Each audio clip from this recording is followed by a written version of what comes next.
I've been cutting a little grass today. Got both mowers out. Did around the edge of the porch and stuff here with the green one.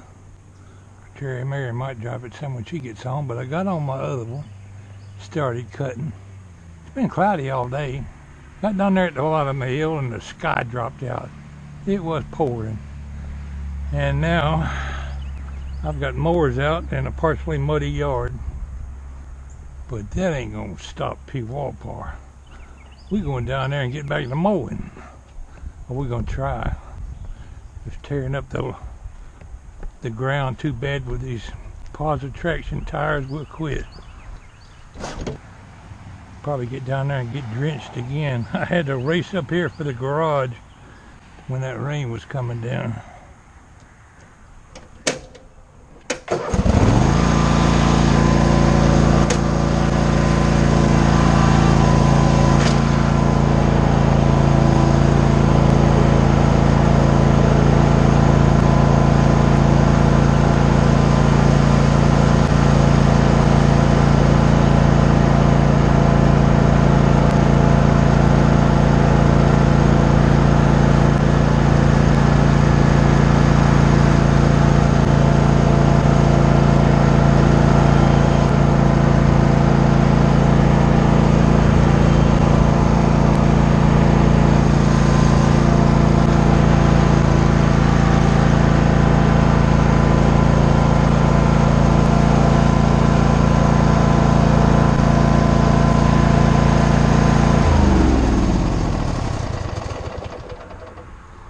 Look at that water meter right there.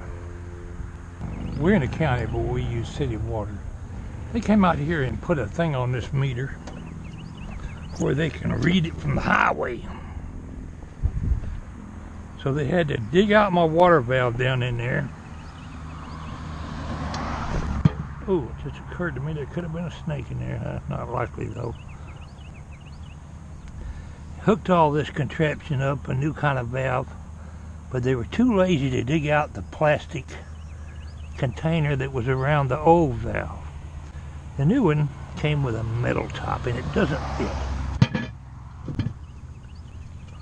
So every time I drive by with my mower, if it so much as bumps it, it knocks it off.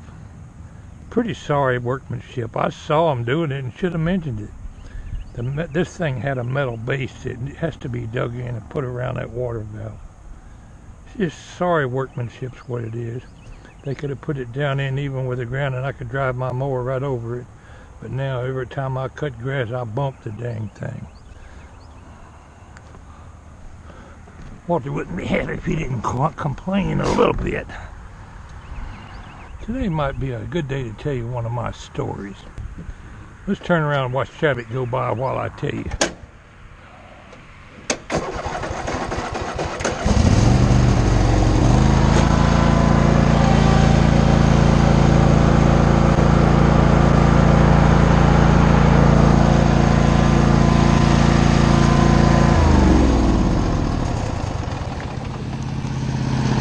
We'll give the ground just a little bit longer to dry. I think we're going to be able to cut all right. Lizard up there on the, when I got the mower out, there was a lizard running on the ground right at the garage door. And it reminded me of an incident when I was in the Navy. I considered myself somewhat of a scuba diver when I was in the Navy, and it was just strictly a hobby. I wasn't UDT or nothing like that. I was a damage controlman.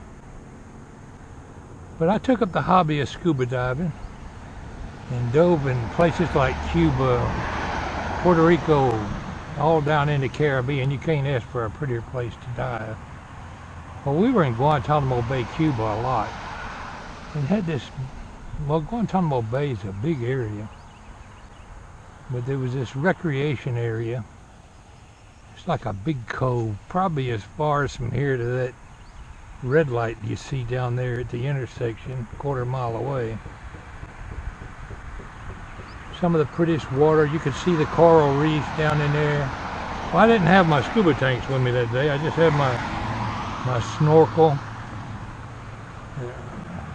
my mask and fins. Well, I'm going to do some snorkeling. And I swam all around that bay. The water was probably, I don't know, 15, 20 feet deep in some places, and as shallow as 5 feet in other places. But all around that cove was like the side of a mountain, and it had a rock cliffs. There's no sandy beach in that area. It's just a rock cliffs coming up out of the water right there where it's water's edge. So you can't exactly wade up on the beach and rest. You're out there swimming in water, oh, half a mile, a quarter of a mile from the nearest place where you can get out and stand on land. I was partial fish anyway. I love to swim. Grew up in Florida and swim everywhere. But I got really tired. I need to rest a little bit. So I see this ledge. It's probably half as high as one of them telephone poles you see over there. There's a big ledge up there, but it was nice rock climbing type territory. I'm just going to climb up these rocks and get up on that ledge up there and rest a little bit. I started climbing. Well, I wouldn't say it's half as high as a telephone pole, but it was pretty high, maybe 15, 20 feet. And I'm climbing up that rock cliff, and I grab the edge and pull myself up.